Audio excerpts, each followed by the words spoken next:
ઓમ નમઃ શિવાય ગુરવે સચ્ચિદાનંદમૂર્તયે નિષ્પ્રપંચાય શાંતાય નિરાલંબાય તે તેજસે ઓમ સહના ભવતુ સહનૌ ભુનક્તુ સહ વીર્યં કરવાવહૈ તેજસ્વિનાવધીતમસ્તુ મા વિદ્વિષાવહૈ. ઓમ શાંતિ શાંતિ શાંતિ. ઓમ ભદ્રં કર્ણેભિः શૃણુયામ દેવાः ભદ્રં પશ્યેમાક્ષભિર્યજત્રાः સ્થિરૈરङ्गैस्तुष्टुवागुंसस्तनूभिः व्यसेम देवहितं यदायुः स्वस्ति न इन्द्रो वृद्धश्रवाः स्वस्ति न विश्ववेदाः स्वस्ति नस्ताक्षो अरिष्टनेमिः स्वस्ति नो बृहस्पतिर्दधातु. ओम शांति शांति शांति. हरि ओम. श्री गुरुभ्यो नमः. हरि ओम.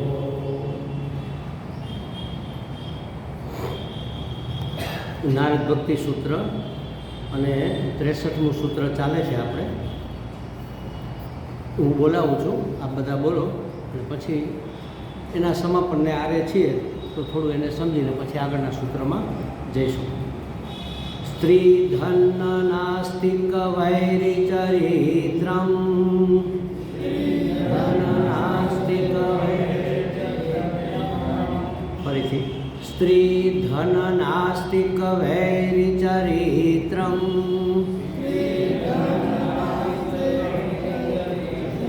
ન શ્રવણીયમ. વિજાતીય ચર્ચા, ધનની ચર્ચા, નાસ્તિકની ચર્ચા અને વૈરીના ચરિત્રની ચર્ચા સાંભળવી જોઈએ નહીં, આવું કહે છે. સાંભળવી એટલા માટે ન જોઈએ કે માણસની અંદર જે કાંઈ બુરાઈ આવતી હોય છે, દૂષણો જે આવતા હોય છે એ શ્રવણેન્દ્રિય દ્વારા વધારે આવે. એટલે ન સાંભળવીનો અર્થ ખાલી ન સાંભળવી એવું નહીં સમજવાનું, પણ એને પહેલાં લીધી. ન સાંભળવી, ન જોવી, ન બોલવી અને ન વિચારવી, ચારમાંથી એકેય પ્રવૃત્તિ આ બાબતમાં ન કરવી જોઈએ. કોણે ન કરવી? જેણે પરાભક્તિની પ્રાપ્તિ કરવી હોય એણે, જેણે અખંડ એક રસ આનંદ સ્વરૂપ પરમાત્માની પ્રાપ્તિ કરવી હોય એણે, જે ગૌણી ભક્ત છે એણે સિદ્ધ થવા માટે આ સાધના કરવી જરૂરી છે. નહીંતર સંસારની ચર્ચામાં મારું મન કોઈ દિવસ પરમાત્મામાં લાગે નહીં. જો સાધક વિષયોની ચર્ચાનો અને વિષયના સંગનો ત્યાગ કરવો જોઈએ. કોઈ પણ સાધક હોય, પછી ભક્તિનો સાધક હોય કે જ્ઞાન માર્ગનો સાધક હોય કે યોગ માર્ગનો સાધક હોય, એને વિષયોના ભોગનો અને વિષય જે ભોગી છે એના સંગનો એ ત્યાગ કરવો જોઈએ. કારણ કે સંગનો રંગ લાગે. માણસ સૌથી બગડે તો સંગથી બગડે. સારામાં સારા કુળમાં, સારામાં સારા કુટુંબમાં જન્મેલો દીકરો જો કુસંગે ચડી જાય તો આખી જિંદગી બરબાદ કરી નાખે. કુળનું નામ, ખાનદાન બધું ખેદાન મેદાન કરી નાખે. એના કેવા મિત્રો છે એના ઉપર માણસ કેવો છે એ નક્કી થતું હોય. એ કોની સાથે ઉઠે છે, બેઠે છે, કોની સાથે ધંધો કરે છે, કોની વાત એને સાંભળવી ગમે છે, કોની ચર્ચામાં એને ભાગ લેવો ગમે છે, એના ઉપરથી માણસનું ચરિત્ર નક્કી થાય. જે સજ્જન હોય એને દુર્જનો કોઈ દિવસ રૂચે નહીં, અને જે દુર્જન હોય એનું ગોતી જ લેતા હોય.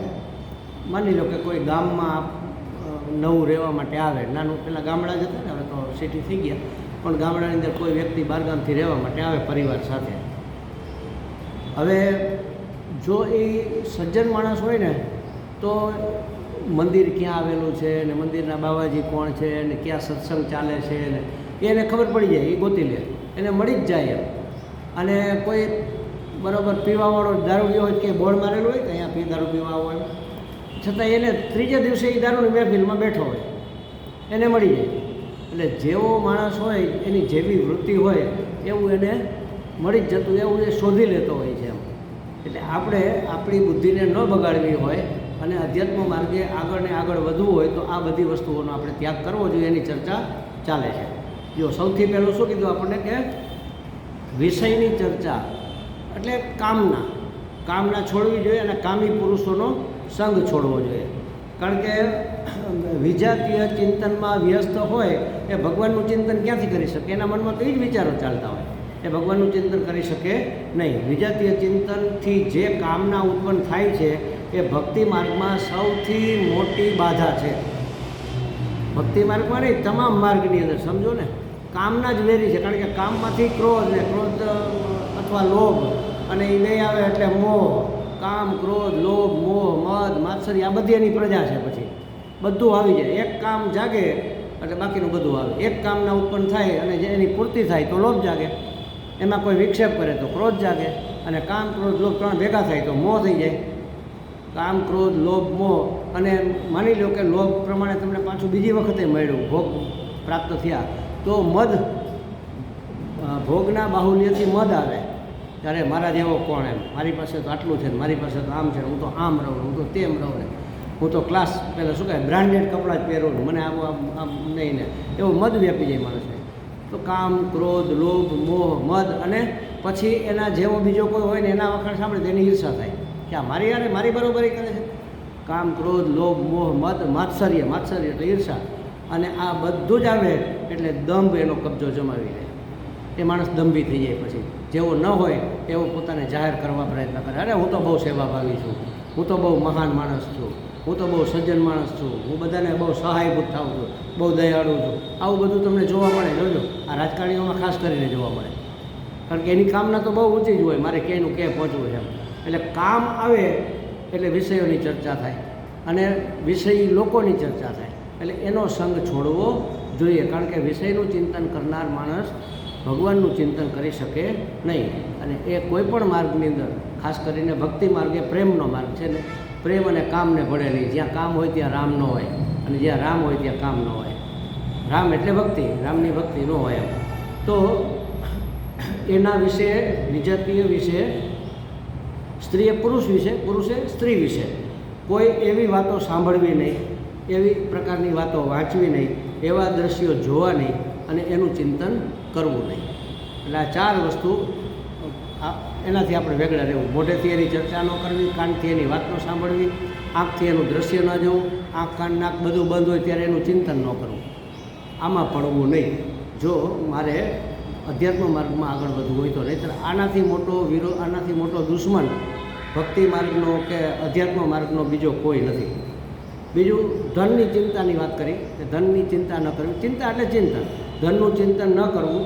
કારણ કે એનાથી લોભ વધે અને લોભની ઉત્પત્તિ થાય. અને લોભ જ્યારે વધે ત્યારે માણસ ન્યાય અન્યાયની બુદ્ધિ ગુમાવી બેસે કે કોના માટે શું યોગ્ય છે ને કોના માટે શું યોગ્ય નથી, ન્યાય ન કરી શકે. પોતાને લાગતા વળગતા હોય એને લાભ આપી દે. ધનના લોભમાં પોતાને લાભ મળતો હોય એવી રીતની વાત રજૂ કરે. ભલે બીજાને ગમે તો અન્યાય થતો હોય, બીજાના ભાગનું છીનવાઈ જતું હોય, તો પણ એ માણસ લોભમાં આવીને આ બધું કરી બેસે. એની પાસે વિવેક બુદ્ધિ, ન્યાય અન્યાય કરવાની વિવેક બુદ્ધિ એની બુઠ્ઠી થઈ જાય અને એ મનુષ્ય અન્યાયના માર્ગે ચાલી નીકળે. હવે અન્યાયના માર્ગે એટલે શું? કરપ્શન કરે, મિથ્યાચાર કરે, અત્યાચાર કરે, વ્યભિચાર કરે, બધા અતિચારમાં એ પ્રવૃત્ત થઈ જાય. અને એ સિવાય નાસ્તિક, એનો પણ સંગ ન કરવો, એ પણ વાત આવી. કારણ કે જે ઈશ્વરના અસ્તિત્વને જે માણસ માનતો નથી, જે માણસ શાસ્ત્રને પ્રમાણ તરીકે સ્વીકારતો નથી, આવું સમજનારા નાસ્તિકો જગતના સૌથી મોટા શત્રુ છે. સમજો, એ હંમેશા ઊંડા ખાડામાં જ દરેક જીવને નાખે છે. ઈશ્વર અને શાસ્ત્રની નિંદા કરનાર એવા કુતર્કીઓના સંગથી અને એમની વાતો સાંભળવાથી બચવું જોઈએ. નહીંતર આપણી પણ ઈશ્વરમાં અશ્રદ્ધા થઈ જાય. કાલે વાત કરી હતી કે સવારે વાત કરી મને યાદ નથી કે ચારવાકોનું જે પેલું ચારવાક દર્શન છે ને એનો અભ્યાસ કોઈ દિવસ કોઈએ ના કરવો, મહેરબાની કરીને ના કરજો, એક વખતે ના વાંચવું. કારણ કે એ એટલું બધું ઇફેક્ટિવ છે કે એનું અધ્યયન કરો એટલે તમે 50% તો નાસ્તિક થઈ જ જાઓ. અને જો વિચારશીલ પુરુષ હોય ને વિચારે ચડે તો હાવે થઈ જાય. તમને ખ્યાલ છે નાસ્તિક સંપ્રદાય કેવી રીતે કોણે શરૂ કર્યો એ ખ્યાલ છે કોઈને? હા નહીં, એટલે આ સંપ્રદાયની શરૂઆત કેવી રીતે થઈ, કોણે શરૂ કર્યો? આપણને તો ભરોસો ન બેસે એવી વાત છે આમાં. એના મુખ્ય ચારવાક હતા. ચારવાકો જે ચારવાકને આધારે બધા ચારવાકો કહેવાના, એટલે ચારવાક દર્શન કહેવાનું, જે ઈશ્વરમાં નથી માનતા અને ભોગવવામાં માત્ર માને છે. એક વખત ઇન્દ્રને ખૂબ અભિમાન આવી ગયું. હંમેશા જ્યાં ઐશ્વર્ય આવે ત્યાં દંભ અને અભિમાન તો અભિમાન તો આવી જ જાય. એટલે એણે એના ગુરુ દેવગુરુ કોણ છે? બૃહસ્પતિ, એનો અનાદર કરી દીધો. તે તો એની મોજ મજામાં તો ગુરુજી આવ્યા આવીને બેઠા, કાંઈ ધ્યાન આપ્યું નહીં, એની કોઈ આગતા સ્વાગતા નહીં, એનો કોઈ સ્વીકાર નહીં. એટલે એમ થઈ ગયું કે આને પાઠ ભણાવવો પડે, હવે આ બધા બગડતા જાય છે. અને જો આવું થશે તો આની અંદર પછી આસુરી તત્વ આવી જશે, આ દેવો દેવ નહીં રહે. એટલે એણે શું કર્યું? રિસાઈન જતા રહ્યા. તો એણે મને મને જવું હોય તો જાઓ, અમે બીજા ગોતી લેશું એમ. આટલું બધું અભિમાન એને આવી ગયું. એટલે એણે નાસ્તિકવાદ શરૂ કર્યો. શું કામે? નાસ્તિકવાદ કરે એટલે માણસ ઈશ્વરમાં કે દેવમાં માને નહીં. અને દેવમાં ન માને તો એને યજ્ઞ યાગાદી થાય નહીં, તો એ લોકોને પોષણ મળે નહીં, એટલે દેવો નબળા પડી જાય. ભૂખારીએ હાવ તમારા સત્કર્મથી, યજ્ઞ કર્મથી, પરોપકારના કર્મથી દેવોની તૃપ્તિ થતી હોય છે. એટલે આપણે દેવોને નૈવેદ્ય ધરાવીએ, એના વ્રત કરીએ, એના ઉપવાસ કરીએ, એને આપણે પિતૃઓને પિંડદાન કરીએ, એવી રીતે દેવોનું પણ જે આ બધું યજ્ઞ કરીએ ને એ યજ્ઞ દેવતાઓનું મુખ છે, અને બીજા બ્રાહ્મણ છે એ દેવતાઓનું મુખ છે. હવે ઈશ્વરમાં જ નથી માનતો તો બટુક ભોજન કોણ કરાવવાનું છે? બ્રહ્મ ભોજન કોણ કરાવશે કોઈ? એ કે આ શાસ્ત્રો તો બધાએ આ બ્રાહ્મણોએ પેટ ભરવા માટે ખોટા બનાવી દીધા, એવો પ્રચાર કરી દીધો કે હવે જાઓ, હવે લ્યો તમે, કેમ નભો છો હું જો એમ. એટલે પછી બધા ખૂબ નબળા પડ્યા અને પછી ગુરુજીના શરણમાં આવ્યા અને કીધું કે ના, તમે આવું ન કરો. અને પછી એણે પાછું નવા શાસ્ત્રોની રચના કરી અને પાછો એ પ્રચાર. પણ ઓલું રહી ગયું જે એક વખત શું કહે પેલી ચેચક શું કહે ને માતા નીકળે ને, હા માતા નીકળે, માતા મટી જાય પણ પછી એના ડાઘ રહી જાય. એમાં ચારવાક દર્શન થોડુંક રહી ગયું ખરું. જે એ લોકો આવા હતા જેને ભોગ જ ભોગવવા હતા એ લોકો એનો સ્વીકાર કર્યો. એટલે જે આવા નાસ્તિકો હોય ને એ આપણી અંદર અશ્રદ્ધા ઊભી કરી દે અને આપણા માર્ગમાં એ અવરોધરૂપ થાય, આપણી ગતિ જ ન થાય ને. શ્રદ્ધા વગર તો કાંઈ પ્રાપ્ત થાય નહીં. શ્રદ્ધાવાન લભતે જ્ઞાનમ, શ્રદ્ધાવાન હોય એને જ્ઞાન, શ્રદ્ધાવાન લભતે જ્ઞાનમ, શ્રદ્ધાવાન લભતે પરમ પ્રેમમ. એને પરમ પ્રેમની પ્રાપ્તિ એને જ થાય. શ્રદ્ધા ભક્તિ ધ્યાન યોગાદ વૈહી કૈવલ્યમાં કીધું, ગીતાજીમાં કીધું શ્રદ્ધાવાન લભતે જ્ઞાનમ તત્પર સંયતેન્દ્રિય. તો આપણી શ્રદ્ધા ઉપર જ સીધો ઘા થાય. એટલે આવા નાસ્તિકોના સંગમાં બહુ પડવું નહીં એમ. અને ભક્તને કોઈ શત્રુ તો હોય નહીં, પણ આવા શત્રુઓ જે તમને જે શત્રુ માનતો હોય તો એનો બહુ પનારો ન રાખવો એમ, એની સાથે સંગ ન કરવો. કારણ કે એ તમને શત્રુ માને છે એટલે કંઈક ને કંઈક એ તમારા વિશે પેલું કરશે એમ, ઊંધું ચતું બોલશે, તમારા વિશે ખોટો પ્રચાર કરશે. એના સંપર્કમાં જ નહીં રહેવાનું. એનાથી શું થાય? શત્રુઓના સંગમાં કે એના સંપર્કમાં રહીએ તો એ આપણા વિશે જે ઊંધું ચતું બોલે તો આપણને શું થાય? ક્રોધ આવે ને. પહેલાં એવો કામ, પછી એવો લોભ, હવે આવે ક્રોધ. કામ, ક્રોધ, લોભ આ બધા તો નર્કના દ્વાર છે. એટલે શત્રુઓની ચર્ચા પણ કરવી નહીં, એની ઉપેક્ષા કરી દેવી, એને બહુ ગણકારવા નહીં, એને બહુ ધ્યાને લેવા નહીં. અને પછી કહે છે એટલે ટૂંકમાં વેરી ચરિત્રની ચર્ચા ન કરવી, જે તમને વેરી માનતા હોય. ઘણા મહાત્માઓ અજાત શત્રુ, આપણે એવું કહીએ અજાત શત્રુ, આપણા શાસ્ત્રની ઘણા મહાત્માઓ હતા એવા, અત્યારે પણ હોય છે ઘણા લોકો એવા કે જે પોતે કોઈને શત્રુ માનતા જ ના હોય પણ બીજા તમને શત્રુ માને. મહાત્માઓ તો અજાત શત્રુ હોય મોટે ભાગે, પણ બીજા તમને દુશ્મન માને, એનું તમે શું કરો? તો કે એવાને બહુ ધ્યાને ન લેવા અને એના સંપર્કમાં બહુ ન રહેવું અને એની વાતો બહુ ન સાંભળવી. કારણ કે એનાથી તમને ક્રોધ ઉત્પન્ન થશે અને ક્રોધ નર્કનું દ્વાર છે. કારણ કે ક્રોધમાં માણસ ભાન ભૂલે છે ને, વિવેક બુદ્ધિ બુઠ્ઠી થઈ જાય. આપણે હમણાં જોયું ને એ ક્રોધ ન કરવો. તો આ રીતે પરાભક્તિની પ્રાપ્તિ આડેના કેટલાક જે અવરોધો હતા એની અહીંયા ચર્ચા કરવામાં આવી છે. એને હટાવી દેવાની અહીંયા સૂચના આપવામાં આવી છે. એ અવરોધોથી આપણે દૂર રહેવું, જેથી વિજાતીય વાસનાનો વિચાર જ ન સ્ફુરે. આ કારણ જ મિટાવી દઈએ તો કાર્ય ઉત્પન્ન થવાનું જ નથી.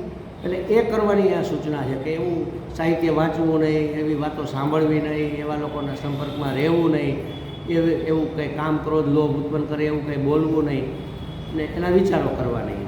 તો એ વાતોનો વિચાર જ ન કરીએ તો પછી ભગવત ચિંતનમાં કોઈ વસ્તુ આપણને આડી આવે નહીં. અને જો એનો વિચાર કરીશું તો ભગવત ચિંતનને એ ખસેડી મૂકશે. કારણ કે અંધારું આવે એટલે પછી કાંઈ દેખાય નહીં, પછી ઠેબા જ ખાવાના આવે, પછી જ્યાં ત્યાં ઢીમણા ઉપડે ભટકાઈને. એટલે આ અંધારામાં બહુ પડવા જેવું નહીં. એવા વિચારનો ત્યાગ જ કરી દેવો જોઈએ. કામ ક્રોધ લોભ મોહમાં છૂટછાટ લેનાર મનુષ્યને આસક્તિ ઉત્પન્ન થાય જ છે. જોજો આખા સમજવું એમ એમાં થોડીક છૂટછાટ કે ભાઈ આટલું કરવામાં કાંઈ વાંધો નહીં એટલે ગયા પૂરું થઈ ગયું. આ લપસનો માર્ગ છે. એક પગ લપસે, જરાક આપણે પડીએ ત્યારે લપસીને પડીએ ત્યારે કે આખાય થોડા લપસી છે. જરાક પગ લપસે ને બેલેન્સ વયું જાય અને આપણે ઊંધે માથે પડીએ, નાક પગ બધું છોલાઈ જાય ને કપડાં મેલા કાદવમાં પડ્યા હોય તો મેલા થઈ જાય. અને આ તો કીચડ છે. આમાં તો જરાક પગ લપસ્યો એટલે ગયો. એટલે એમાં છૂટછાટ ના રહે કે આ વાત સાચી છે, કામ ક્રોધ લોભ ઉત્પન્ન કરે એવું કંઈ ન કરવું, પણ આટલામાં કંઈ વાંધો નહીં, જરાકમાં કંઈ વાંધો નહીં. જરાકમાં તો કંઈનું કંઈ થઈ જાય. પગ જરાક જ લપસે અને માણસ પડે. એટલે કહે છે કે એમાં કોઈ દિવસ છૂટછાટ લેવી નહીં. ગીતાજીમાં કીધું છે કે સોબતથી આસક્તિ જન્મે છે અને આસક્તિ ધીરે ધીરે મનને અધોગતિમાં લઈ જતી હોય છે. એટલે એવી સોબત ન કરવી, એની ચર્ચા ન કરવી, એની ચર્ચા સાંભળવી નહીં અને એના વિચારો ન કરવા. જો અહીંયા સાવધાનીનો સૂર આપણને સંભળાય કે જે સાધક હોય એને આવી સાવધાની રાખવી જોઈએ. ભક્તે તો પોતાના કાળની કે પોતાના સમયની, આપણો અત્યારે આ સમય છે, અત્યારે આ સમાજ છે, પોતાના સમયની કે પોતાના સમાજની એનો કોઈ પણ અભિપ્રાય હોય એને બહુ મહત્ત્વ ન આપવું. પોતાનો જે આદર્શ છે એને મહત્ત્વ આપવું કે ભાઈ અત્યારે સંસારમાં સ્વામીજી તમે કહો છો પણ હવે હળા મેળા વગર પાર્ટીમાં એકબીજાને ગયા વગર થોડું હાલે તો આપણે સમાજમાંથી વ્યવહારમાંથી ફેંકાઈ જઈએ આવું આપણને લાગે ને. તો કહે છે કે એના અભિપ્રાયની અસરમાંથી આપણી જાતને બચાવી લેવી, એની અસરમાં આવ્યા વગર પોતાના આદર્શને અનુસરવું જોઈએ. એક પ્રશ્ન થાય કે સ્વામીજી બધા સાથે છૂટથી હળવું મળવું એ આજના સમાજની જરૂરિયાત છે. એ તો અત્યારના સમયની માંગ છે, અત્યારના સમયની ડિમાન્ડ છે. તમે કહો છો કે બહુ જાજે હળવું મળવું નહીં.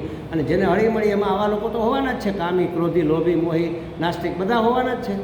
ફંક્શનમાં જઈએ, ક્યાંય મિટિંગોમાં જઈએ, ક્યાંય સમાજની મિટિંગ હોય કે આવા મેળાવડા થતા હોય તો આવા લોકો તો મળવાના જ છે. તો તમે કહો છો કે ન સંપર્કમાં રહેવું તો શું કરવું? આમાં અત્યારના સમાજની ડિમાન્ડ છે, વ્યવહારમાં તો રહેવું પડે, જવું પડે. તો શું કરવું? તો એ કહે છે કે વાત સાચી છે, અમુક હદ સુધી આ વસ્તુ સ્વીકાર્ય છે કે ભાઈ હળવું મળવું બરાબર છે, પણ કેટલે સુધી એને અનુસરવું, કેટલે સુધી એને સ્વીકારવું અને ક્યાં અટકી જવું એ નક્કી કરી લેવું પડે.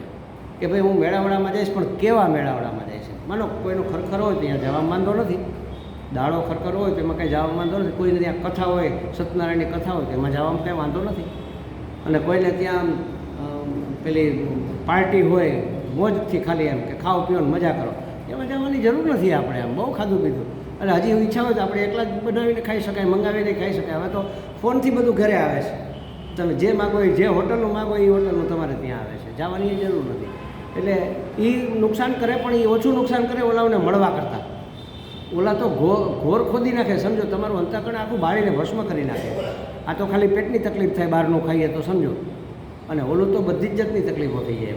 તો કહે છે કે એ બરાબર છે, સ્વીકાર્ય છે તમારી વાત કે ભાઈ હળવું મળવું અત્યારના જમાનાની ડિમાન્ડ છે, પણ એને કેટલું સ્વીકારવું, એને કેટલું અનુસરવું અને ક્યાં અટકવું એની લિમિટ તો નક્કી આપણે કરી લેવી જોઈએ કે ભાઈ આટલી વસ્તુમાં હું જઈશ, બાકીમાં હું નહીં આવું એમ. એટલે કેટલે સુધી એને સ્વીકારવું, ક્યાં અટકવું એને માટેની એક લક્ષ્મણ રેખા, સ્પષ્ટ સમજણ આપણે કેળવી લેવી જોઈએ. જો આ અત્યંત મહત્ત્વનો મુદ્દો છે, સાધના માટેનો અત્યંત મહત્ત્વનો મુદ્દો છે આ, એટલે એને ખાસ ધ્યાનમાં, એને ખાસ મનમાં રાખવો. સમાજમાં કેમ આપણે જીવવું, જો સાધના કરવી હોય, જો પરમના માર્ગે જવું. હજી લોકોને આ મોહ છૂટતો નથી. ગમે એવડી 80 વર્ષની ઉંમર હોય ને તો હજી બધે જવું હોય એને. અમારે એક મિત્ર હતા, બહુ સારા માણસ, એટલે બહુ એટલે સમજો કે અત્યંત સેવાભાવી, સમાજ સેવી, અને ખૂબ સમાજ માટે ખર્ચા. કેટલી તો સંસ્થાઓ મોટી મોટી ઊભી કરી. એ તમને આટકોટ અહીંથી રાજકોટ જાઓ રસ્તામાં આટકોટ અહીંયા મોટી એક હોસ્પિટલ છે, ખબર હોય અત્યારે ધારાસભ્યના નામે એના માતા એમાં કંઈક ડોનેશન એ આખી ઊભી કરનારી મારા મિત્ર બાબુભાઈ અસલાણીએ કરી હતા. અત્યારે નથી તો એનું શરીર છૂટી ગયું. દ્વારકાની અમે આંખની હોસ્પિટલ ઊભી કરી, તમામ ફાળો એકલા મને ભેગો લઈ જાય એટલે અમે બે જઈને આખી હોસ્પિટલ 3 માળની ઊભી કરી. એવી તો કેટલી સામાજિક સંસ્થાઓમાં એણે ખૂબ સેવાઓ કરી. ગમે ત્યારે સેવા માટે કહો એટલે હાજર, પણ કોઈ પણ ફંક્શન છોડે નહીં. મેં કીધું હવે આ મૂકો ને ભલામણ, ગમે એના લગ્ન હોય ને પોતે જ જાય, ભાગ્યે જ દીકરાઓ જાય એમ. એ કે અરે મારે વ્યવહારમાં રહેવું પડે. હવે અચાનક એને જવાનું થયું, હવે એના દીકરાઓ જોઈએ એટલા તૈયાર ન થઈ શકે મારી દ્રષ્ટિએ, કદાચ એની દ્રષ્ટિએ હશે ખરા તૈયાર, નહીંતર એટલું બધું સામાજિક એનું સ્ટેટસ હતું. પણ બધે પોતાને જવાનું રાખ્યું, લગ્નમાં, સંબંધોમાં, બધી જ જગ્યાએ. ભલે એને એવું હોય કે વ્યવહારમાં રહેવું પડે, પણ એક લિમિટ નક્કી કરવી જોઈએ કે ભાઈ હવે આવો પ્રસંગ છે તો બાળકોને મોકલો ને, એ જાય, એની ઉંમર છે. આપણે હવે ભગવાનનું ભજન કરવાનું, આપણે જવા જરૂર હોય. લિમિટ નક્કી થઈ જવી જોઈએ, લક્ષ્મણ રેખા દોરાઈ જવી જોઈએ. ભાઈ અહીંયા જવું ને અહીંયા ન જવું, શું ખાવું ને શું ન ખાવું, કેટલું ખાવું ને કેટલું ન ખાવું, આ બધાના નિયમો આપણે મનથી, સંકલ્પથી નક્કી કરી લેવા જોઈએ. મારા એક મિત્ર હતા, 2 મિત્રો, 2 ડૉક્ટર હતા, અને 2 અત્યારે નથી, તો ઘણા સમય પહેલાંની વાત છે. મારા એક ફેમિલી ડૉક્ટર હતા, એક મારા મિત્ર ડૉક્ટર હતા. એ જે ફેમિલી ડૉક્ટર હતા ને એ તો એટલા બધા ચુસ્ત પોતાની નિયમિતતા માટે એ નક્કી કરે, લગ્નની સિઝન શરૂ થઈ અને હવે સંબંધો તો છે એટલે આમંત્રણ આવશે, નક્કી કરે કે આ 2 મહિનાના લગ્નમાં હું દરેક લગ્નમાં 2 ભજીયાથી વધારે નહીં ખાઉં, તળેલું આથી વધારે નહીં ખાવ એમ. અને દરરોજનું હશે તો દર 3જે દિવસે ખાઈશ એમ. દરરોજ 2 ભજીયા એવું નહીં. ઘણી વખત હું દરરોજના લગ્ન હોય, આજે આવ્યા કાલે એમાં પરમદી ત્યાં, તો 3 દિવસે ખાલી 2 ભજીયા ખાઈશ. અને પૂરી હશે તો 2 પૂરી ખાઈશ, બાકી દાળ ભાત એથી વધારે નહીં એમ. તીખું આટલું જ ખાઈશ, ખાટું આટલું જ ખાઈશ. કેટલો બધો સંયમ તમે વિચાર કરો. એનો સાંભળીને પછી અમારે એક દ્વારકાવાળા સ્વામીજી છે, અને મને કીધું કે શુદ્ધિકરણ કરવા માટે આ બધી વસ્તુ તેલ, મીઠું, મરચું થોડોક સમય મૂકી દેવું જોઈએ એમ. તો વસંત પંચમીએ મેં પણ સંકલ્પ કર્યો કે હવે મીઠું, મરચું, તેલ, ગળપણ કશું જ નહીં ખાવું, ખાલી મોરું 6 મહિના સુધી મેં કર્યું. અને ત્યારે નક્કી કર્યું હતું, આપણને શું છે આ ફરસાણ ને ભજીયા રહેવું તો ભાવતું જોઈએ જનરલી. નક્કી કર્યું કે લગ્નમાં જવાનું થાય, ગમે ત્યાં જવાનું થાય, હું મારા મનને મારીને નહીં રહું. મને મન થશે તો હું મારી પ્રતિજ્ઞા તોડી નાખીશ, પણ મને 6 મહિનામાં ક્યારેય મન નથી, કારણ કે સંકલ્પ દ્રઢ હતો ને કે નહીં આવી વસ્તુ નહીં જ, એટલે નહીં. એટલા 6 મહિના સુધી ખાલી રોટલીને ભાત, રોટલીને છાશ, રોટલીને દહીં, માત્ર એટલું જ ખાધું. ભાતમાં એ પહેલાં પૂછી લો કે આમાં મીઠું નાખ્યું છે. ઘણી વખત હું ઘણા લોકો ભાતમાં મીઠું નાખતા હોય ફંક્શનમાં, તો ભાત નહીં ખાવાનું. છાશમાં મીઠું નાખી દીધું હોય તો નહીં ખાવાની. કોરી રોટલી ખાઈને આવતું રહેવાનું બસ, અને કાં ઘરે આવીને ખાઈ લેવાનું. 6 મહિના સુધી શરીર એટલું શુદ્ધ થઈ ગયું, અંતઃકરણ એટલું શુદ્ધ થઈ ગયું, આપણને થાય કે આમ એકદમ હળવું શરીર થઈ ગયું. પણ આટલું બધું લાંબુ ન કરાય, 3 અઠવાડિયા કે 3 મહિનાથી વધારે ન કરવું જોઈએ. મેં તો 6 મહિના કર્યું, અને વજન બહુ ઘટી ગયા હતા. 14-15 કિલો વજન ઓછો થઈ ગયો હતો. વીકનેસ એ થોડીક આવી હતી. ભાજી ખાવ એમાં નમક તો તમને મળી જ જવાનું હોય, ખાસ તો મીઠાની જરૂર પડતી હોય શરીરને, તો ભાજી વધારે ખાવી પડે, એવું બધું હોય. એટલે સંયમ, એક લિમિટ નક્કી કરવી પડે. મૂળ વસ્તુ એ છે, ભોગ માટેની, સંપર્ક માટેની, સમાજમાં કે વ્યવહારમાં રહેવા માટેની એક લક્ષ્મણ રેખા મનમાં દોરી લેવી જોઈએ. આને સિદ્ધાંતવાદી માણસ કહેવાય. એ માણસ હંમેશા સુખી થાય, સમજજો. ભલે તમે અધ્યાત્મ માર્ગે ન જવાના હોય ને તોય તમે તમારી લિમિટ નક્કી કરો, એ માણસ સુખી થાય. અને બીજા તમને હાથ જોડીને આગ્રહ કરે કે દાદા બીજે ક્યાંય ન જતા કંઈ, પણ મારે ત્યાં તો તમે આવો, અને તમારી નોંધ લેવાય એમ. તમે કદાચ જવાનું થાય કે બહુ આગ્રહ છે, ચાલો આપણા જવાથી ફેર પડશે, તો રીતસર તમારું માન સન્માન જળવાય, તમારી નોંધ લેવાય એમ. અને એ ગર્વ કરે જો મારે ત્યાં આવ્યા એમ. એટલે આપણે નક્કી કરવું. અમારા એક મિત્ર, એની ડાયરીમાં બધા સુવાક્યો લખેલા હોય, ગોંડલના છે, દરબાર છે, સુખદેવસિંહ જાડેજા કરીને. એની ડાયરીમાં મેં એક વાક્ય વાંચ્યું, don't demand respect, command it. Respect એટલે સન્માન માગો નહીં, એને હાસિલ કરો. કમાન્ડ ઇટ એ તમારા હાથમાં છે કે લોકો તમારું સન્માન કરે કે કેમ કરે કેમ ન કરે એમ. એટલે બહુ જીવનમાં હળવા થઈ જવાની જરૂર, સરળ થવાની જરૂર છે. બહુ ગૂંચવાયેલા ન રહેવું, સરળ થઈ જવું, પણ હળવા ન થવું. હળવા અને સરળમાં ફેર છે. એમ વ્યવહારમાં, સમાજમાં વ્યવહારમાં રહેવું, કેટલું રહેવું કેટલું ન રહેવું એમાં ફેર છે. એટલે કહે છે કે એની સ્પષ્ટ સમજ હોવી જોઈએ. આ બહુ અત્યંતનો મનમાં રાખવા જેવો સિદ્ધાંત છે, અને પરાભક્તિની પ્રાપ્તિ કરવા માટે ઈચ્છતા સાધકો માટે આ મનની અંદર ઠસાવી લેવા જેવો સિદ્ધાંત છે. ભગવાનમય ચિત્તવાળા માટે કેટલીક સાવચેતીની જાગૃતિ રાખવી જ જોઈએ, એ અનિવાર્ય છે. જો તમે જાગૃતિ નહીં રાખો તો ગતિ તો થશે, પ્રગતિ નહીં થાય. હિંચકા ઉપર બેઠા હોય તેની ગતિ તો હોય ને, હિંચકો તો હાલતો જ હોય, પણ પ્રગતિ થાય ત્યાં જ હોય. ઘાંચીના બળદ જેવું થાય કે આટલા વર્ષથી આ કરી છે સોરી કાંઈ થયું નહીં, કારણ કે આ બધી લિમિટોને આ બધા સિદ્ધાંતોને અનુસરતા નથી. એટલે કુંજર સ્નાન જેવું થઈ જાય, હાથી સ્નાન કરી પાછો માથે ધૂળ નાખી દે એવું થઈ જાય. એટલે જોકે કેટલાક આધુનિક મનોવૈજ્ઞાનિકો એવું પણ કહે છે કે આ સંયમને તો તમે આ તો સ્વાભાવિક વૃત્તિ છે, આ તો તમે દમન કર્યું કહેવાય, પણ એ લોકો સંયમનો અર્થ વાસ્તવમાં ખરેખર સમજ્યા નથી, એટલે ઉહાપો કરે છે. સંયમ શબ્દનું એ લોકો ખોટું અર્થઘટન કર્યું છે. સભ્ય સમાજમાં પોતાના મનને અને પોતાના આવેગોને સંયમમાં રાખવામાં ન આવે તો સમાજ સ્વચ્છંદી થઈ જાય અને સમાજમાં વિકૃતિઓ આવી જાય. એટલે મનના ઉર્ધ્વીકરણ માટે આ સંયમન નિયમન છે. સંયમનનો અર્થ મનનું ઉર્ધ્વીકરણ છે, એ દમન નથી. એ આપણી ઈચ્છાઓને દબાવી દેવી, એમ કે વૈજ્ઞાનિકો મનોવૈજ્ઞાનિકો તમે ઈચ્છાને દબાવી દો પછી ઉછળે અને વિકૃત થઈને બહાર નીકળે. પણ સમજીને દબાવવાની નથી, સમજીને એનાથી વેગળા રહેવાનું છે. સમજવું અને દબાવવામાં બહુ ફેર છે. એટલે વૃત્તિઓનું ઉર્ધ્વીકરણ કરવાની વાત છે, એને ઉપર લઈ જવાની વાત છે. તો એના વગર તો આપણી સંસ્કૃતિમાં વિકૃતિ આવી જાય. હવે જો સમાજમાં આ વસ્તુની આટલી જરૂર હોય તો અધ્યાત્મમાં કેટલી જરૂર હશે વિચાર કરો. સમાજે એના વગર જો સંયમન નિયમન રાખવામાં ન આવે, એના પાઠ બાળકોને અને આપણા દીકરા દીકરીઓને ભણાવવામાં ન આવે માતા પિતા કે દાદા દાદી તરફથી, તો સમાજ ક્યાં પહોંચે? અત્યારે આપણે જોઈએ જ છીએ ને, અત્યારે લગભગ આપણે પેઢી સુધી તો હજી વાંધો નથી, પણ મોટા સિટીમાં બંને પતિ પત્ની નોકરી કરતા હોય ત્યાં દાદા દાદીનું કોઈ સ્થાન નથી, કારણ કે બહારગામ જઈને નોકરી કરતા હોય, હૂતો ને હૂતી બે જ હોય. પછી બાળકો થાય એટલે એક કામ પેલી બાઈ રાખી લે અને સાચવવાવાળી. હવે કોણ એને સંસ્કાર સિંચે એ બાળકોને? તમે વિચાર કરો. હવે એ છોકરાઓ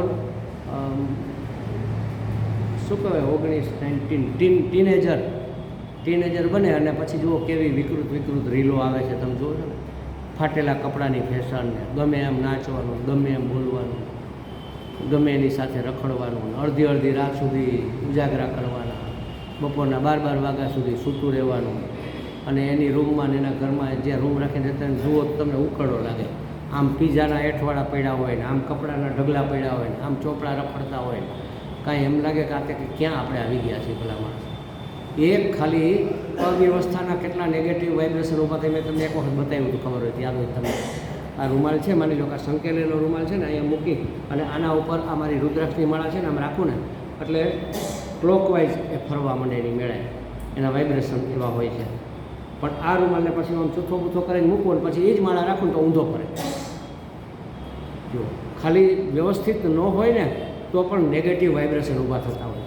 એટલે આપણા ઘરમાં પણ જ્યાં ત્યાં જેમ તેમ વસ્તુઓ પડી હોય ને, એટલે આપણું મન જ નેગેટિવ થઈ જાય. વાઇબ્રેશન અને એની ઉર્જા જ આખી નેગેટિવ થઈ જાય. નકારાત્મક વિચાર જ આવે, તમને કંઈ સર્જનાત્મક વિચાર જ ન આવે, કાંઈ આગળ વધવાના, હેતથી હળવા મળવાના.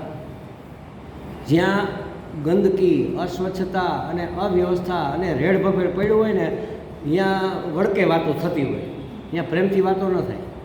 એકબીજા વઢતા જ હોય, એમ વાતે વાંધા પડતા હોય. તમે જોજો. એટલે ઘરમાં પણ આ બધી વ્યવસ્થા રાખવી, તો સમાજમાં તો રાખવી જ પડે ને. તો સમાજમાં આ સમાજ આજે બગડ્યો છે એનું કારણ આ જ છે કે એ લોકોને દાદા દાદીઓની એનો પ્રેમ, એના સંસ્કાર પ્રાપ્ત નથી થયા, એટલા માટે. એટલે અમુક લિમિટ નક્કી કરવી જ જોઈએ ખરેખર. સમાજમાં પણ જો આની જરૂર હોય તો અધ્યાત્મમાં તો કેટલી હશે, એના વગર તમે કેવી રીતે આગળ વધી શકો? એટલે બધી જ જાતની મર્યાદાઓ મનમાં નક્કી કરી નાખવી જોઈએ. સંયમન નિયમનની અનિવાર્ય આવશ્યકતા છે. તો પછી આ દિવ્ય પ્રેમની પ્રાપ્તિ માટે તો એ જરૂરી હોય જ. એમાં તો કહેવા પણ શું છે એમ. તો અહીં માત્ર આપણા ઉચ્ચ આદર્શને, ઉત્કૃષ્ટ લક્ષ્યને સાધવા માટે, એટલે કે જીવનને પવિત્ર રાખવા માટે જરૂરી સંયમ રાખવાની વાત છે, દમન કરવાની વાત નથી. લિમિટ નક્કી કરવાની, સિદ્ધાંત નક્કી કરવાની વાત. દરેકે પોતાના સ્વભાવ પ્રમાણે, પોતાના વ્યવહાર પ્રમાણે નક્કી કરી લેવું. એના કોઈ ફિક્સ નિયમ ન હોય. કોઈને બહુ મોટો વ્યવહાર હોય તો એ થોડો કાપ મૂકી શકે. કોઈ એવા હોદ્દા ઉપર હોય કે એને ફરજિયાત જવું પડતું હોય, તમે શું કરો? મેં સંન્યાસ લીધો ને ત્યારે મેં સ્વામીને પૂછ્યું કે સ્વામીજી કોઈ બહુ આગ્રહ કરે કે અમારા આ ફલાણું ફંક્શન છે ને તમે આવો ને આવો તો શું કરવું, આપણે જવું કે ન જવું એમ? કારણ કે આ તો સામાજિક અને વ્યવહાર સત્તાની વાત છે, આપણે તો પરમાત્મ સત્તાની ના મુસાફર છીએ એમ. તો સ્વામીજી કે બને તો ન જવું, પણ આપણા જવાથી કોઈને ફેર પડતો હોય તો જવું. કેમ કે આપણે જઈને એને અહોભાવ થાય કે હા સારું થયું તમે આવ્યા, જો અમારું તો આ ફંક્શન, અમારો તો આ કાર્યક્રમ સફળ થઈ ગયો, આજ તો અમારો દી સુધરી ગયો. આવો જેને ભાવ હોય ને ત્યાં જવું. બાકી બધાને આમંત્રણ આપતા હોય એમ થાય કે અમે સ્વામીજીના ક્લાસ ભરી છે, એને કહેવું તો પડે ને. એટલે કાર્ડ તમને અહીંયા ટેબલ ઉપર મૂકી જાય કે સ્વામીજી આ છે, આવજો તમે. ખોળો ભરવાનો શું કે સીમંતનો કાર્યક્રમ, મહાત્માને સીમંતને શું લેવા દેવા હોય? તો એ અમે પહોંચી જાય તો પછી શું થાય? પતન જ શરૂ થવાનું ને. કેવા સંસ્કાર અંદર તમારું જે કર્યું કારવેલું હોય એ બધું ડોળાઈ જાય. માન અંદર અંતકરણ શાંત કર્યું હોય એ બધું ડખોળાઈ જાય પાછું. એટલે તમારા જવાથી કોઈને ફેર પડતો હોય તો જવું, અને એના માટેની મર્યાદાઓ તમારે નક્કી કરી લેવી. એટલે મેં એ વખતથી જ નક્કી કર્યું કે એમ લાગે કે આને ખરેખર જ આપણા જવાથી બહુ રાજીપો થશે તો જાઓ. અને કેટલું જવાનું, ઇવન અમારા પૂર્વાશ્રમના ઘરે પણ વર્ષાબેનને ત્યાં પણ આજ સુધીમાં ગમે એવું ફંક્શન હોય, ગમે એવો કાર્યક્રમ હોય, આશીર્વાદ આપવા માટે આપણે જવાની જરૂર. મને કોઈનો જન્મદિવસ છે, કોઈની લગ્નની તિથિ છે, તો કે સ્વામી ભિક્ષા લેવા આવજો ને તમારા આશીર્વાદ અમને મળે, તો જવાનું. 40 મિનિટથી વધારે ઘરે નહીં રહેવાનું. તમે અહીંયા પહોંચો, તમારો પગ અંદર મુકાય, અહીંયાથી પગ બહાર આવે ત્યાં સુધીમાં 40 મિનિટની લિમિટ, તેથી વધારે નહીં. તમે જાઓ 10 મિનિટ બેસો, જમવાનું કાઢો, જમી લેવાનું, 15 મિનિટ જમતા થાય, જમીને 5-10 મિનિટ બેસો, પછી હરિયો. પણ બીજા બધા હોય ને મહેમાન એમ કે લે તમારે કેમ ભાગવું છે, તો કે હા તમે આનંદ કરો, હું જાઉં. બસ બધાને મળી ગયું, વાત પતી ગઈ. પછી લાલચમાં કે આ તો મજા આવે છે, ચાલો બેસીએ, થોડી ગપ્પાબાજી થાય, કોણ શું કરે છે, એટલે આ ફલાણા ભાઈ આપણે યાર ભણતા એ શું કરે, ફલાણા બેન ક્યાં છે, તમારે હવે એ ક્યાં કરવાની જરૂર છે એમ. ત્યાં રહ્યો એટલે એવી જ વાતો થવાની ને. એટલે આપણે આપણી લિમિટ નક્કી કરી લેવી. આ તો મેં મારું ઉદાહરણ તમને આપ્યું, એવી તો તમે તમારા ગૃહસ્થ જીવનમાં એક લિમિટ નક્કી કરી લો કે કોઈ પણ ધાર્મિક કાર્યક્રમ હોય તો જવું. સત્યનારાયણની કથા હોય, કોઈ માથા તેડા હોય, કોઈને ત્યાં બીજો કંઈ એવો ધાર્મિક પ્રસંગ હોય તો જવું. પછી કોઈને માઠો પ્રસંગ હોય, દાળો ખરખરો, સ્મશાન યાત્રા, તો જવું. તો એનાથી એને આશ્વાસન મળે અને વ્યવહાર સચવાય. બાકી બર્થડે પાર્ટીમાં અને એમાં બધે જવાની આપણે ક્યાં જરૂર છે? છોકરાઓ જાય, એના મિત્રો હોય, એના જન્મ હોય, આપણે જવાની જરૂર નથી એમ. પછી માનો કોઈ દાદાને 50 વર્ષ લગ્નના થયા હોય ને એ ઉજવતા હોય અને આપણી હેડીના હોય ને આપણા મિત્ર જે હોય તો આપણે જઈ શકાય, પણ લિમિટ નક્કી કરી નાખવાની. કે પણ બહારનું ફંક્શન હોય ને અમારે જવાનું થાય ને તો છોકરાઓ જે હોય ને કોક તો આપણું જાણીતું હોય, માનો મારા દીકરાને એ લોકો ગયા હોય કે મારા પર બીજા મિત્ર ગયા હોય, તો હું એને કહી દઉં કે તમે જાઓ અને એમ લાગે કે હવે જમવાનું શરૂ થયું છે એટલે મને ફોન કરજો. જમવાની થાળી પડે ને, હાલો હવે જમવા આવી જાઓ, બધા બુફે હોય અને લોકો લેવા માંડે એટલે મને ફોન કરજો કે હવે જમવાનું ચાલુ થયું, તમે આવો. એટલે હું જઈને એનો જે માલિક હોય, હોસ્ટ, એને મળું, 5-10 મિનિટ આટા ફેર અમારું બધાને હરિઓમ કરું. પછી એમ કે લઈ લો ને જમવાનું ચાલુ થઈ ગયું, એટલે આપણે થાળી લઈ લેવાની. થાળીને જમીને મૂકીને પછી કહેવું ચાલો હવે હું જાઉં. એટલે સમય તમારો સચવાઈ જાય, વધારે સમય જાય જ નહીં. એમ કે નાના સ્વામીજી ક્યાં જાઓ છો તમે, આને આશીર્વાદ આપવાના છે, તો આશીર્વાદ આપી દેવાના કે ચાલો લાવો આવો વરઘોડિયા કે જે કોઈ હોય આશીર્વાદ આપી દેવાના, નીકળી જવાના. એટલે આપણે નક્કી કરી લેવાનું આપણી પેટર્ન શું છે એમ. વડીલો, હવે આપણે બધા વડીલો જ છીએ, ક્યાં જવું, કેટલું જવું, કેવી રીતે જવું, શું કરવું, શું ન કરવું, એ આપણું બધું ચિંતન ડખોડી નાખે. બીજો કોઈ વાંધો નથી, અને એનાથી ફાયદો તો કોઈ છે જ નહીં. આખી જિંદગી આ જ કર્યું, શું કાઢી લીધું ઉત્પાદ સિવાય? ગમે એટલું કરો તો વાંધા પડવાના જ છે. ફલાણા ત્યાં તમે આમ કર્યું તો અમારે ત્યાં તમે આમ ના કર્યું. લોકો વાંકું જ બોલવાના, કોઈ દી કોઈને સંતુષ્ટ કરી શકાય જ નહીં. આપણે આપણી જાતને સંતુષ્ટ કરી લેવાની કે બસ આટલું કર્યું, વ્યવહાર સચવાઈ ગયો, ઓકે. મારું ચિંતન ડખોડાવવું ન જોઈએ, બસ આટલું મહત્ત્વનું છે. તો કહે છે કે આ રીતે દરેક માણસે પોતાના ઉત્કૃષ્ટ આદર્શ માટે સંયમન નિયમનના સિદ્ધાંતો નક્કી કરી લેવા જોઈએ. અને આ બહુ મહત્ત્વની વસ્તુ છે. જેણે અધ્યાત્મની યાત્રા કરવી છે એને તો આ બધું કરવું જ જોઈએ, નહીંતર કોઈ દિવસ થવાનું નથી. જેમ ફાવે એમ જવા મનો, જેમ ફાવે એમ આવવા મનો, પછી ભેગું આય કરો તો એમાંથી કંઈ વળવાનું નથી. ભલે એની અસર થાય છે પણ એની અસર બહુ ડાયલ્યુટ થઈ જાય. એસિડ છે જમીન ઉપર પડે બધું ખદખદાવી નાખે, પણ એક ડોલ પાણીમાં એક ઢાંકણું એસિડ નાખ્યું પછી આખું પાણી ઢોળો તો કાંઈ ન થાય, ડાયલ્યુટ થઈ ગયું ને. એવી રીતે ડાયલ્યુટ કરી નાખે આપણું જે ચિંતન હોય ને, આપણી જે સાધના હોય ને એ બધી ડાયલ્યુટ કરી નાખે, પાતળી કરી નાખે, ઓગાળી નાખે. 1 લીટર દૂધમાં 10 લીટર પાણી નાખી દો તો એ દૂધ કેવું રહે? પછી એવી દશા આપણી થઈ જાય. આપણે 1 લીટર માંડ ભેગું કર્યું હોય આ બધી સાધના કરીને, એમાં સમજ 10 લીટર પાણી રેડી દે, દૂધ જેવું જ ના રહે, પાણી જેવું થઈ જાય. એમાં કાંઈ દૂધનું સત્વ જળવાય નહીં એમ. એટલે આપણે આપણી લિમિટ નક્કી કરી લેવી એમ. એટલે આ ઉર્ધ્વીકરણ માટે આ ઇન્દ્રિયોનું દમન નથી, પણ ઉત્કૃષ્ટ સ્થિતિએ પહોંચવા માટેનો આ દ્રઢ સંકલ્પ છે. અને એનાથી ઇન્દ્રિયો એની મેળાએ શાંત થઈ જતી હોય છે. આપણે જાજો સંઘર્ષ ન કરવો પડે, જાજો સંપર્ક ન હોય તો પછી શાંત થઈ જાય. જાજા હરી ફરીએ તો વારંવાર બધી ઈચ્છાઓ જાગૃત થયા રાખે. તો લોક વ્યવહારમાં બાહ્ય કયા નિયમન રાખવા, બાહ્ય શું સંયમ રાખવો, કઈ રીતનું આચરણ કરવું એની વાત કરી. હવે આંતરિક આચરણ કેવી રીતે કરવું એની વાત એના પછીના સૂત્રમાં કરે છે. એના વિશે આપણે જોઈએ. હું બોલાવું, તમે બોલો. અભિમાન દંભાદિકમ, ફરી અભિમાન દંભાદિકમ ત્યાજ્યમ. અભિમાન, દંભ, આદિકમ વગેરે અથવા અભિમાન અને દંભથી શરૂ કરીને બધી જ આસુરી સંપત્તિ ત્યાજ્ય છે. જો હું 2 વખત શું કામ બોલાવું છું, હું પણ ફરીથી એમ ઘણી વખત વાત કરતા હોય તો આપણે એમ કે જુઓ, તો તમે જુઓ તો છો જ, મારે બોલવાની શું જરૂર છે? મોટાભાગે મહાત્માઓ કે વક્તા હોય ને વાત કરતાં કરતાં મહત્ત્વની વાત આવે ને ત્યારે એમ કે જુઓ જુઓ એટલે બરાબર. હવે આમાં ધ્યાન આપો, તમારું મન કદાચ બીજે હોય તો અહીંયા લઈ આવો, ભલે આંખ સામે હોય પણ મન ક્યાંક બીજે ભમતું હોય. જુઓ એમ કહે એટલે મહત્ત્વની વાત આવવાની છે. એવી રીતે હું કહું કે હું બોલાવું છું, બોલો, તમે બોલો, પછી ફરીથી એનો અર્થ એવો કે અમુક નથી બોલ્યા, એનો અર્થ એવો કે આપણે મળતા બોલ્યા છીએ. જરાક સરખી રીતે બોલીએ તો ઊંઘ ઉડી જાય, જરાક અંદર ઉર્જા ઉત્પન્ન થાય, એટલા માટે 2 વખત બોલે. મોટાભાગે મહાત્માઓ તો 4-4, 5-5 શ્લોકો બોલાવતા હોય છે. એનું કારણ જ આ છે. પણ આપણે એમાં સમય ન બગડે એટલા માટે એક બોલાવીએ, પણ સરખી રીતે બોલીએ. તો અભિમાન દંભ આદિકમ ત્યાજ્યમ, અભિમાન દંભ વગેરે છોડવા જોઈએ. ત્યજવા યોગ્ય છે, એને છોડવા એ જ યોગ્ય છે, એને રાખી મૂકવા યોગ્ય નથી, એમ કહેવા માગે છે. જો અહંકાર અને દંભનો જરા સરખો પણ અંશ હશે તો ઈશ્વરનો સાક્ષાત્કાર થશે નહીં, આવું મહાત્માઓ કહે છે. મહાત્માઓને કોણે કીધું? એનો અનુભવ છે.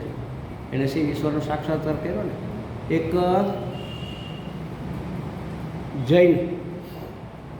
જૈન મહાત્મા, પેલા મહાવીર શું હતા? મહાવીર શું કહેવાય? તીર્થંકર. એટલે એક તીર્થંકરની જ વાત છે, કદાચ બાહુબલીની જ વાત છે, મને બહુ યાદ નથી. ખૂબ તપશ્ચર્યા કરી, એટલી તપશ્ચર્યા કરી અને બહુ મોટી હાઈટ એની, બહુ મોટી જમાનામાંથી મોટા મોટા કાન, આ ખંભા જબરજસ્ત. આમ તમે જુઓ તો એની મૂર્તિ પણ એવી જ બનાવે છે આ લોકો. એકદમ એને લાંબા હાથ, પગના ગોઠણથી નીચે જાય. તો જ્યાં જ્યાં ખાંચા આમ પડતા હોય ને એમાં ચકલીઓ માળા કરી લીધા. અને નીચે પગ પાસે પગ જમીનના મડેલો હોય, ત્યાં પાણી આવે, વરસાદનું આવે, આ તે બધું ખુલ્લામાં જંગલમાં તપ કરતા હોય તો અહીંયાથી વહેલા પગને ચડી ગયા.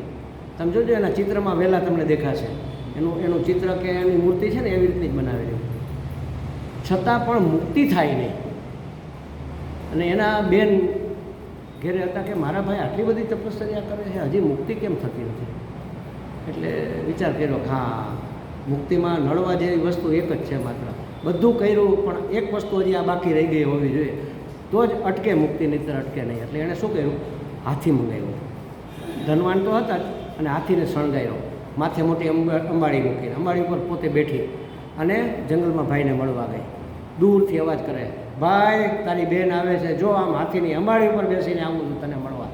તારી તપશ્ચર્યાથી હું બહુ રાજી થઈ છું ને તને મળવા આવું. એટલે આંખ ખોલે. એટલે ભાઈ આંખ તો ખોલી. એ કે બેન પણ અંબાડી ઉપરથી હેઠી તો ઉતર. તો કે હું તને એ જ કહેવા આવી છું, તારી મુક્તિ નથી થતી, તું અંબાડી ઉપર બેઠો છો, હેઠો ઉતર, એટલે તારો અહંકાર છોડ. તો અને એને અહંકાર તરત એની મુક્તિ થઈ ગઈ. બીજો એક આપણા અધ્યાત્મના, આપણા સનાતન ધર્મની એક વાત છે. એમાં પણ એક શિષ્ય હતો, એના ગુરુજી પાસે સાધના કરવા જાય છે. ગુરુજી કંઈક ઉપદેશ આપો તો કે ત્યાગ કરો. અને એને જો કે ત્યાગ કરવાનું કહે છે તો આપણે ચાલો પરિવારનો, ઘરનો, સંસારનો ત્યાગ કરી દીધો, હવે હું આશ્રમમાં જ રહીશ. ઓકે, સાધના ચાલુ રાખી, 2-3 મહિના થયા, કાંઈ થયું નહીં, ગુરુજી કાંઈ થતું નથી, તો શું કરવું? કંઈક ઉપદેશ આપો, ત્યાગ કરો. એને એમ થયું કે હવે શેનો ત્યાગ કરવાનો? ઘર તો છોડી દીધું. એટલે પાસે જે કંઈ વસ્તુ જેના વગર ચાલતું ને એવું હતું એ બધી સહાયક વસ્તુઓનો ત્યાગ કરી દીધો. એક જોડી કપડાં ને એવી રીતના જીવન જીવવાનું. પછી થોડાક દિવસ ત્યાં હજી કાંઈ થાય નહીં, તો કે ત્યાગ કરો. તો તો કપડાંય છોડી દીધા અને શું કહેવાય અંબર નગ્ન અવસ્થામાં દિગંબર અવસ્થામાં રહેવા માંડ્યા અને ભોજનય છોડી દીધું. એક ટાઈમ જેવું તેવું જમવાનું એ નક્કી કરી નાખ્યું કે આટલું ખાલી ભરણ પોષણ પૂરતું ખાવું, બાકી એ છોડી દીધું. કોઈ કાંઈ થાય નહીં. પછી થોડાક દિવસ પછી પાછા ગુરુજીને કીધું કે ગુરુજી હવે શું કરવું? તો કે ત્યાગ કરો. એમ કીધું હવે તો આ શરીર સિવાય કાંઈ છે નહીં. એટલે લાકડા મંગાવીને કર્યો ઢગલો કે હવે આ શરીરનો ત્યાગ કરી દો. અગ્નિ સળગાવીને જેવો જવા ગુરુજી હાથ પકડો. એ જેનો ત્યાગ તું કરે છે ને એ ત્યાગ કરનારનો ત્યાગ કર. તારા અહંકારથી ત્યાગ કર્યો કે આ મેં છોડ્યું, આ મેં છોડ્યું, આ મેં છોડ્યું. છોડનારને જ છોડી દે. શરીર છોડવાની જરૂર નથી. અને એને જ્ઞાન થઈ ગયું. જો અહંકાર અને દંભ આ જ્ઞાન માર્ગમાં, ભક્તિ માર્ગમાં, મુક્તિ માર્ગમાં સૌથી મોટો અવરોધ છે એવું મહાત્માઓ કહે છે એના અનુભવ પરથી. એટલે એ હંમેશા છોડવો. અને સૌથી છેલ્લે અહંકાર પડે સમજો. અને આ બધી વસ્તુઓ છૂટતી નથી. એટલે અમારા સ્વામીજી કહે કે ન છૂટે તો એનું રૂપાંતરણ કરવું.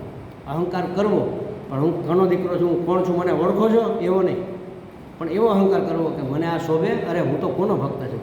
કૃષ્ણનો ભક્ત છું. મારે તો પ્રેમથી જીવન જીવવું છે, બધા સાથે પ્રેમથી વર્તવું છે. મને આવું આવા કઠોર વચનો બોલવા મને શોભે?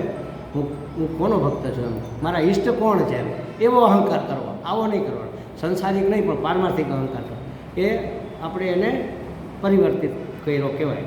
તો કહે છે કે અહંકાર અને દંભ વગેરે જરા સરખો પણ અંશ જ્યાં સુધી હશે ત્યાં સુધી સાક્ષાત્કાર થશે નહીં એમ આપણા મહાત્માઓ કહે છે. આપણા વિચારોમાં, આપણી વાણીમાં, આપણા વ્યવહારમાં પરસ્પર મેળ ખાય એવા હોવા જોઈએ. જો આ 6 વસ્તુ છે ને સાધના માટે બહુ મહત્ત્વની છે. તમે યાદ રાખી લેજો, નોંધ કરવી હોય તો કરી લેજો. આપણો આહાર શુદ્ધ હોવો જોઈએ, પવિત્ર અને સાત્વિક હોવો જોઈએ.